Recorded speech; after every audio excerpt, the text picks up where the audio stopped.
दोस्तों, अमृत वाघेला का तुम सबको सलाम प्रणाम। अभी जो राम मंदिर का निर्माण हो रहा है, तो उसका उद्घाटन करेंगे नरेंद्र मोदी। तो गुरु शंकराचार्य को बुलाया था, 3-4 शंकराचार्य होते हैं।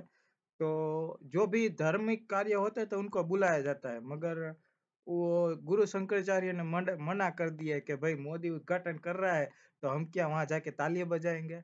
एक्चुअली में ये सब पैसा कमाने का धंधा है। बरोबर, गरीबों की सेवा करो, वही सच्चा भगवान होता है। आप मंदिर में जाओ, ये लाखों रुपये का, वहां देखो करोड़ों रुपये कमाएंगे। और ऐसे हर मंदिर में जाओ करोड़ों रुपये पड़े होंगे, और यहाँ गरीब खाने पीने के लिए फाफा होता है। तो गरीबों की सेवा करो, वही भगवान है। पहले जमाने में कोई ज्ञाति धर्म नहीं था, गांव था।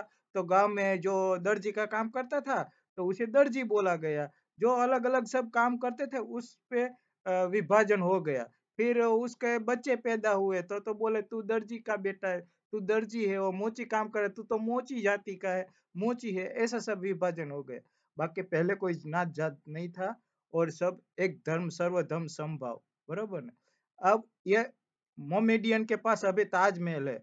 ताजमहल ताजमहल तो अजबियों में ना, वो ताजमहल है मोमेडियन का। बराबर, तो क्या वो अमीर हो गए? ताजमहल है तो मोमेडियन सब, तो क्या ये राम मंदिर बनेगा का तो क्या ये सब अमीर हो जाएंगे हिंदू धर्म वाले? ऐसा कुछ नहीं है।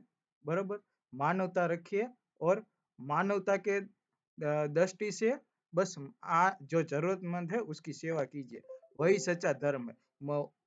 हमेशा किसी को आगे लाना हो ना तो उसको शिक्षित कीजिए। समझ गए?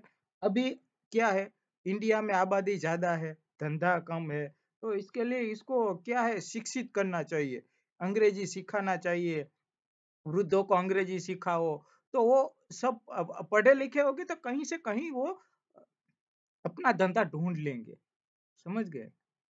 तो आप देश के लिए कर सकते तो ऐसे कीजिए।